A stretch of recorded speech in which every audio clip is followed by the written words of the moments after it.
haunted nights.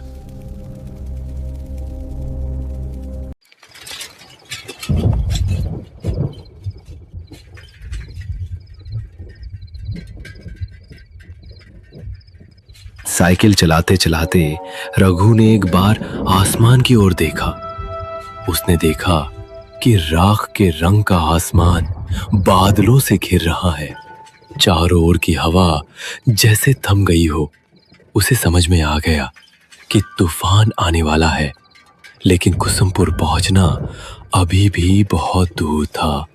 Raghu ने pedal पर जोर से दबाव डाला, लेकिन वो ज्यादा दूर तक जा नहीं पाया।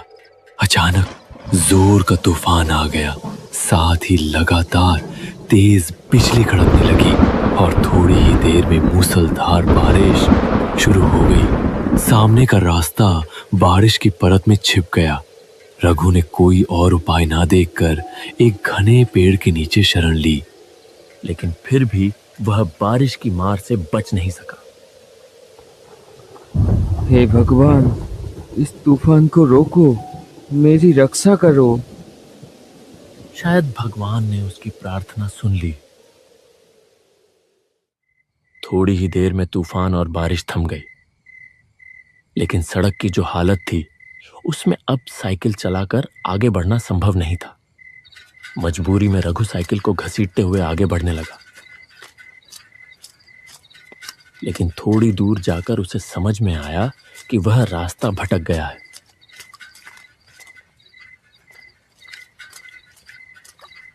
यह रास्ता कुसुमपुर का नहीं है। वह सोच में पड़ गया कि अब क्या करे। तभी उसके कानों में आवाज आई, क्या आप रास्ता भटक गए हैं?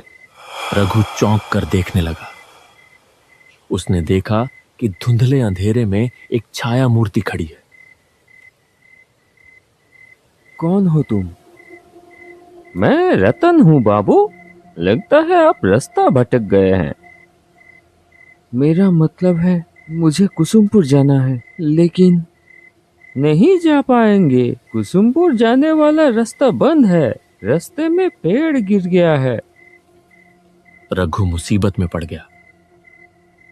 वह पागलों की तरह सामने अंधेरे में डूबी सड़क की ओर देखने लगा। यहीं पास में मेरी चाय की दुकान है।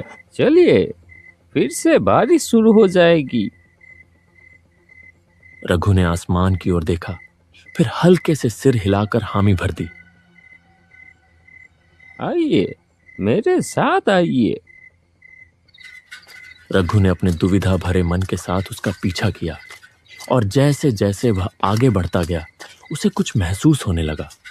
जिस वक्त से वह आदमी उसके पास आया है, तभी से रघु को भीगी हवा में किसी जले हुए चीज की गंध आ रही थी। क्या हुआ? जल्दी कीजिए। हाँ, आता हूँ।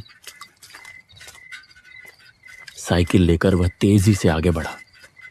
थोड़ी दूर जाते ही उसने एक गाब का पेड़ देखा। पास ही एक झोपड़ी नुमा घर था। वहां किसी हैरिकेन जैसी चीज की लौ जल रही थी। रतन ने फिर से आवाज दी, आइए बाबू, यही मेरी चाय की दुकान है। रघु ने साइकिल को गाब के पेड़ से टिका दिया और झोपड़ी के चौखट पर आकर खड़ा हो गया। उसने देखा कि एक तरफ एक चूल्हा है और उसके चारों ओर चाय बनाने का सामान रखा है। रघु हैरान हो गया यह सोचकर कि इतनी सुनसान जगह पर इस चाय की दुकान में आखिर चाय पीने कौन आता होगा। रतन एक मोड़ा ले आया। बैठिए बाबूजी, मैं चाय लाता हूँ। रघु अपनी गोद में रखे थैले को कसकर पकड़कर बैठ गया। बाहर फिर से तूफान शुरू हो रहा था। बिजली चमक रही थी और गड़गड़ाहट के साथ कड़क रही थी।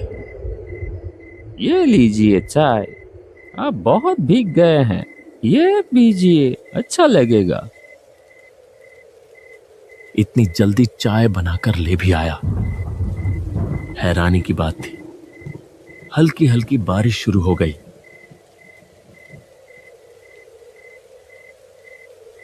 रघु चाय की चुस्की लेते लेते पूछ ही बैठा,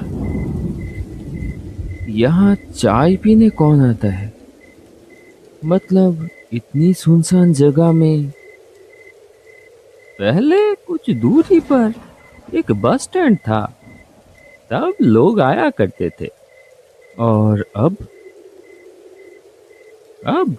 आप जैसे कोई कोई आता है। उस आदमी की बातों में क्या था कौन जाने, लेकिन रघु का सीना एकदम से सिहर उठा। उसने कुछ असहजता के साथ चाय की एक चुस्की ली। आप चाय पीजिए।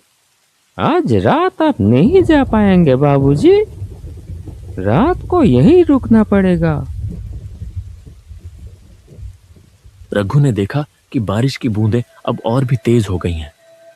तूफान की रफ्तार भी काफी बढ़ गई है। बिजली लगातार गिर रही है। लेकिन एक चीज देखकर उसे बहुत हैरानी हुई। इतनी तेज आंधी के बावजूद हैरिकेन की लौ जरा भी नहीं हिल रही थी। न जाने क्यों रघु को लगने लगा कि उसके चारों ओर जो कुछ भी है वह सच नहीं है, जैसे कोई जाल है जो चुपचाप उसे अपने भीतर लपेट रहा हो। बैग में रखे हुए इतने सारे पैसे, उसका सीना एक बार फिर धक धक करने लगा। जब बारिश थमी तब तक रात काफी बीत चुकी थी। खाना पीना कुछ देर पहले ही निपट चुका था। रतन दहलीज पर रघु के लिए बिस्तर लगाते हुए बोला, कहाँ गई झूमर? बाबू को पान नहीं दिया? आइए बाबू, यहाँ लेट जाइए। डरने की कोई बात नहीं है, मैं और झूमर तो हैं ही। रघु ने हल्के से सिर तो हिलाया, लेकिन उसके सीने में एक बार फिर से टीस सी उठी, जैसे उसकी छाती के भीतर कोई धीरे धीरे उसे कुछ समझाने की कोशिश कर रहा हो। जैसे ही नूपुर की झंझनाहट कानों में पड़ी, वह हल्के से चौंक कर देखने लगा। झूमर धीमे कदमों से आगे बढ़ रही थी। उसकी आंखों में जैसे कोई खास इशारा था जो उसने रतन की ओर किया। रतन ने भी जरा सा गर्दन हिलाकर कुछ जताया। यह बात रघु की नजरों से छुपी नहीं रही। लीजिए बाबू, पान। पान? मेरा मतलब है, खाइए खाइए। झूमर के हाथ के पान खा के आप जिंदगी भर नहीं भूल पाएंगे। रघु कांपते हाथों से पान उठाने ही वाला था कि एक तीखी सड़ी सी गंध उसकी नाक में आ लगी। कुछ वैसी ही गंध जैसी कच्चे खून की होती है। अचानक आई एक तेज हवा के झोंके से झूमर के सिर की ओढ़नी सरक गई, और जो दृश्य रघु ने देखा उसे देखकर उसका खून जैसे जम ही गया। झूमर के गले पर खून की एक लकीर थी। वहां से एक पतली धार बह रही थी।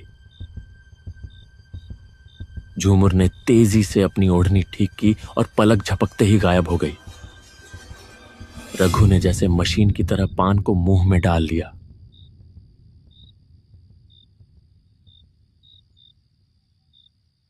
रतन हैरिकेन की लौ धीमी कर कमरे के अंदर चला गया। रघु एक अजीब सी घबराहट और बेचैनी लेकर लेट गया। रात गहरी और शांत थी। केवल झिंगुरों की आवाज उस सन्नाटे को तोड़ रही थी। पास के किसी झाड़ी से एक भूखा सियार चीख उठा। फड़फड़ाते पंखों की आवाज के साथ एक काला उल्लू आकर गाब के पेड़ पर बैठा और अपनी डरावनी आवाज में बोल उठा। रघु का सीना बार बार कांप उठता रहा। भगवान देखना, ताकि रात ठीक से कटे। थकान की वजह से थोड़ी ही देर में रघु सो गया।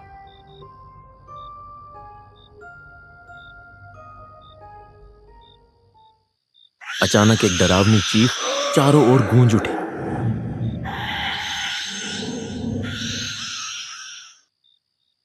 रघु अचानक बिस्तर पर उछलकर बैठ गया। उसने पागलों की तरह इधर उधर देखा। तभी उसके कानों में एक कराहती चरमराती सी आवाज पड़ी। वह आवाज जहां से आ रही थी, रघु ने उधर नजर घुमाई और जैसे ही देखा उसका शरीर डर से सिहर उठा। सिर्फ एक हाथ की दूरी पर कोई एक व्यक्ति गले में रस्सी डाले झूल रहा था।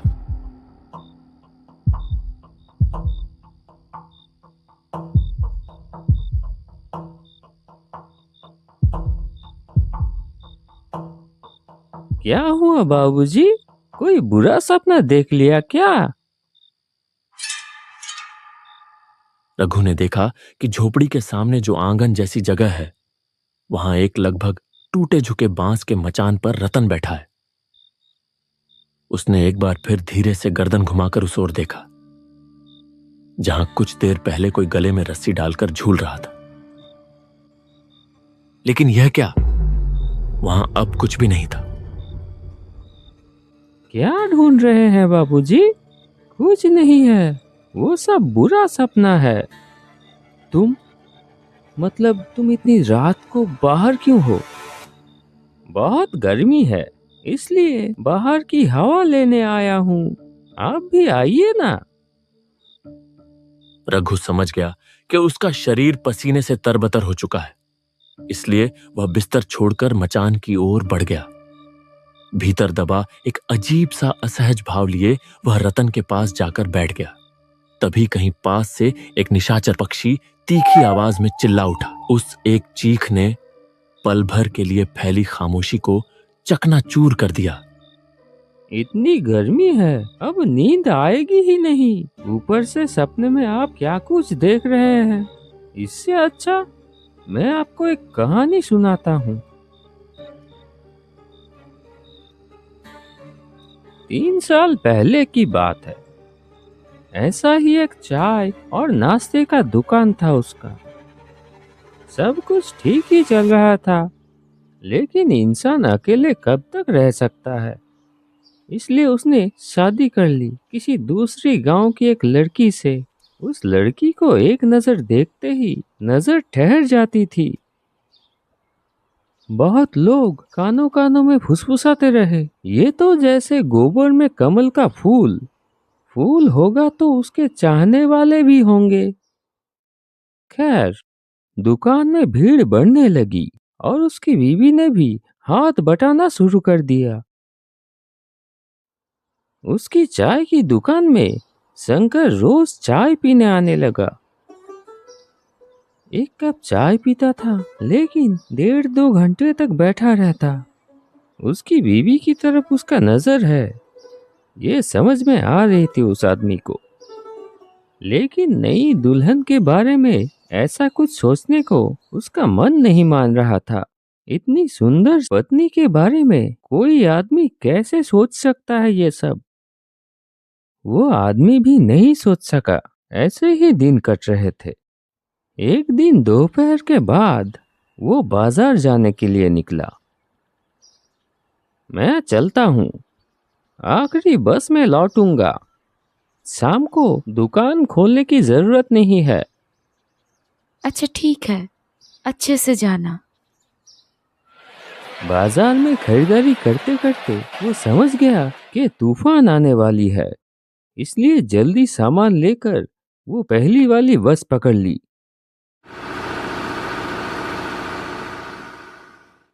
जब बस ने उसे मोड़ पर उतारा, आसमान काला हो चुका था। एक बार आसमान की तरफ देखा और तेजी से घर की तरफ चल दिया। लगता है बारिश होने वाली है। बीवी अकेली है, अकेले डर जाएगी। लेकिन तब तक उसने सोचा भी नहीं था कि थोड़ी देर में क्या होने वाला है।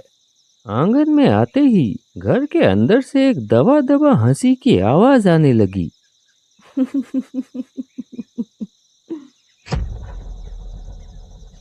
एक पल के लिए वो ठिठक गया। दरवाजे की तरफ ना जाकर वो खिड़की की तरफ बढ़ा। खिड़की से अंदर झांका। घर की मध्यम रोशनी में जो उसने देखा, उससे उसके शरीर में जैसे बिजली दौड़ गई। बिस्तर पर शंकर लेटा हुआ था और उसकी बीवी उसके सीने पर आधी लेटी हुई धीरे धीरे हंस रही है। हाथ से बैग गिर गया।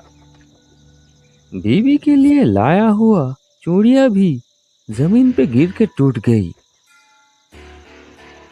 कौन? शंकर दौड़ते हुए बाहर आ गया। उस आदमी को देखते ही वो हक्का बक्का रह गया। आप तो बोले थे आखिरी बांस पे। बात खत्म भी नहीं हुई थी। एक तेज धार वाली चीज से एक झटके में वो अपनी पत्नी की गर्दन पर वार कर दिया। फव्वारे की तरह खून निकल आया। पत्नी अपनी गर्दन पकड़ लिया और जमीन पर गिर पड़ी और उसका शरीर बार बार झटका खाकर स्थिर हो गया। शंकर अब तक पत्थर की तरह खड़ा था। अब वो भी हाथ जोड़कर माफी मांगने की कोशिश करने लगा। वो आदमी धारदार चीज हाथ से फेंककर शंकर को बालों की मुट्ठी से पकड़ लिया और घसीटते हुए ले चला। शंकर पूरी ताकत से भागने की कोशिश करता रहा। गुस्से में शंकर को जमीन पर पटक दिया। फिर बांस की छत से लटक रही रस्सी को खींचकर शंकर की गर्दन में फांसी की तरह डाल दिया और दोनों हाथों से रस्सी के छोर को खींचने लगा। शंकर के मुंह से दम घुटने की आवाज निकलने लगी। उसकी आंखें बाहर की तरफ निकल पड़ी। तड़पते तड़पते उसका शरीर धीरे धीरे शांत हो गया।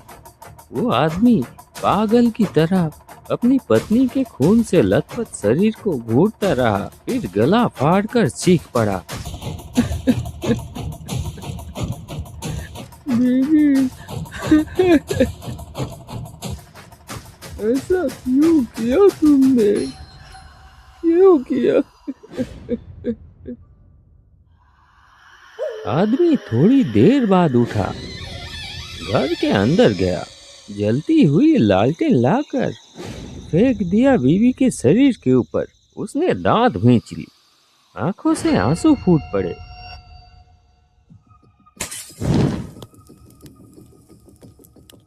कड़कती आवाज के साथ बिजली गिरी। तेज आंधी ने आग को पूरे झोपड़े में फैला दिया। धधकती आग में वो आदमी भी जलने लगा, एक भयानक मृत्यु चीख के साथ। रघु जैसे किसी गहरे सम्मोहन में डूब गया था। जाइए बाबू, तैयार हो जाइए, थोड़ी देर में सुबह हो जाएगी और हमें भी तो जाना होगा। रघु ने अब और बात नहीं बढ़ाई। रात जैसे तैसे कट ही गई थी। वह जल्दी जल्दी तैयार हो गया। फिर दरवाजे में हल्के से दस्तक दी। मैं चलता हूँ, सुन रहे हैं? तो फिर मैं चलता हूँ। नहीं, कोई उत्तर नहीं आया। एक पल के लिए रघु रुका और सोचा। फिर गाब के पेड़ से टिकाकर रखी हुई अपनी साइकिल उठाई और बाहर निकल गया। न जाने कहाँ गए। लौटते वक्त एक बार मिलकर जाऊंगा। लेकिन कुछ दूर जाते ही रघु को याद आया कि वह लापरवाही में पैसों का बैग वहीं भूल आया है। वह तुरंत साइकिल घुमाकर वापस उसी जगह लौट आया। लेकिन यह क्या हालत! वो झोपड़ी कहां गई? वहां तो अब सिर्फ एक अधजली झोपड़ी का ढांचा पड़ा हुआ था। तो क्या रतन ने जो कहानी कल सुनाई थी वो? आप शायद ये ढूंढ रहे हैं।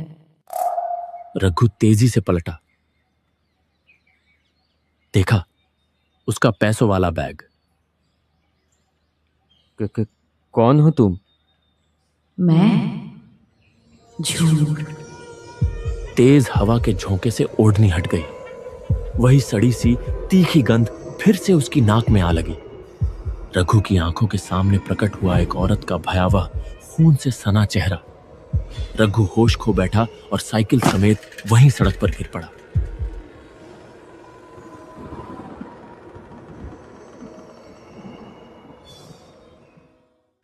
आपको हमारी कहानी पसंद आई है तो हमारे चैनल हॉन्टेड नाइट्स को सब्सक्राइब करें